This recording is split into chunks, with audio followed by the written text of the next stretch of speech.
Avi, we are standing on top of a watchtower just a half a mile from Gaza, and there's some very interesting, I would say, positive activity going on here right now. We talked earlier about those terror tunnels being dug into communities like this where we're standing right now, but Israel is fighting back against those tunnels.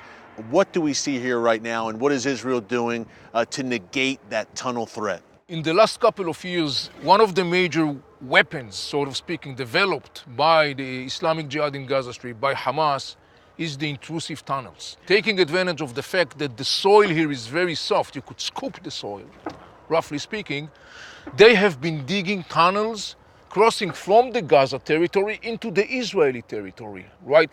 We are, for example, located in one of the communities. And as far as Hamas and Islamic Jihad concerned, this is one of the most, if not the most ultimate strategic weapons that is supposed to be used for either kidnapping Israeli soldiers, Israeli settlers. Talk about psychological terror, Avi. Just picture that, you're in your living room with your kids and there's a tunnel dug under your house and a terrorist pops out. Right. This is definitely one of the most terrifying aspects. Israel has been struggling with this challenge, reminding you in 2006 an Israeli soldier, Gilad Shalit, was abducted through a tunnel that was dug from Gaza Strip into the Israeli territory. Seemingly, it seems like Israel has come recently with some very practical solutions and answer to the challenge of the tunnels. To the best of my knowledge, it's unprecedented, okay? And actually what we see right now is part of one of the major tools Israel now deploys in order to counter the challenge of the intrusive tunnels coming from Gaza Strip to the Israeli territory. And actually what you're looking at is a major, massive obstacle, physical obstacle built by Israel, which is a massively concrete wall, about 20 feet above the ground, and it's going down deep beneath the ground, something like 200 feet. Wow. And it's going to be parallel all along the line of the Israeli-Gaza border, and that wall of cement that is going to be installed. Actually, right now, what you're looking at is part of the work that is going on right now on the ground. It's amazing. We see the construction right now. It's being built before our very eyes. Correct. You could see the sand platform all along in front of the cranes. You could see the sand platform. Yeah. This sand is scooped out, and it's actually used to shelter the workers who are now working in laying that huge obstacle, because there has been a couple of snipers shooting from Gaza Strip trying to deter and to stop the works on the ground. They have failed. Right here, just a half mile from where we're standing. That is correct. So this huge, massive obstacle is very interesting, by the way, because it's not only a passive wall. As part of that obstacle, that wall will include cages made of iron, and they are going to be installed within the wall, under the ground, and they will be with a lot of detectors. Wow. So you can have a proactive, advanced technological means that, in addition to the passive barrier, will give Israel a pre-alert if somebody is trying to continue and to dig under the ground. Yeah, someone comes in with those shovels digging those tunnels. Avi, this is absolutely amazing. Cutting-edge technology. Israel's going to block these tunnels. That is the hope, and it looks like they're well on their way. I think back to the 2014 conflict, Avi, where the terror tunnels, that was kind of the big takeaway.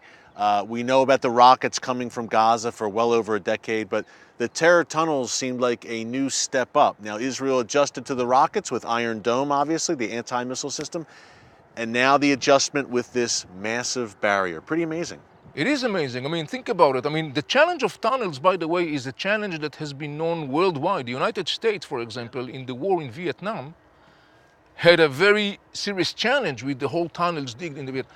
To the best of my knowledge, up until now, no technological sufficient means were found or innovated in order to come with answer to that question. Israel apparently came up with some very sophisticated technological means and capacities that are actually seemingly neutralizing what is supposed to be one of the most, if not the most, strategic weapon Hamas and Islamic Jihad have in their possession, which is, of course, as you could understand, borders Hamas and Islamic Jihad. By the way, we know, based upon the excavations of tunnels and studying of tunnels, some of these tunnels are enormously sophisticated, Millions and millions and millions of dollars have been spent by Hamas and Islamic Jihad to dig these tunnels.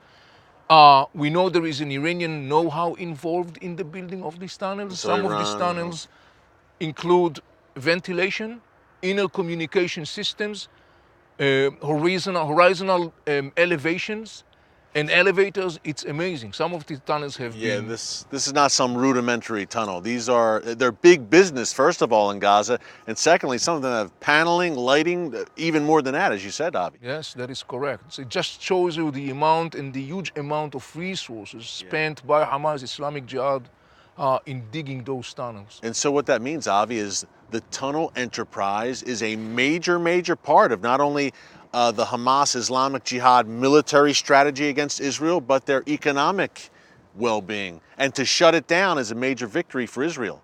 Oh yes, that is very accurate. You know, Eric, in fact, we could identify 3 different sets of tunnels. There are smuggling tunnels from Sinai Peninsula to the Gaza Strip, used for the smuggling of commodities, weapons, whatever.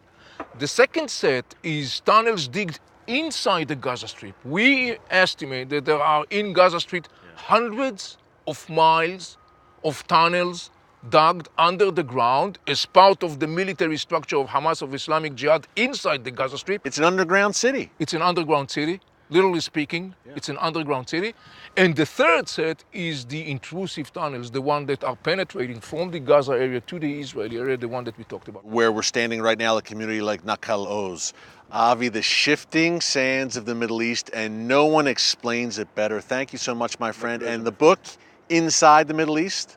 The book Inside the Middle East is now celebrating almost 2 years since it was published. And here is something very interesting. As of now, all the predictions I made in the book are accurate. No surprise. AviMelamed.com, Inside the Middle East. Avi, thank you so much. It was amazing. Thank you for that incredible overview of the situation here in Israel's south. Thanks, Avi.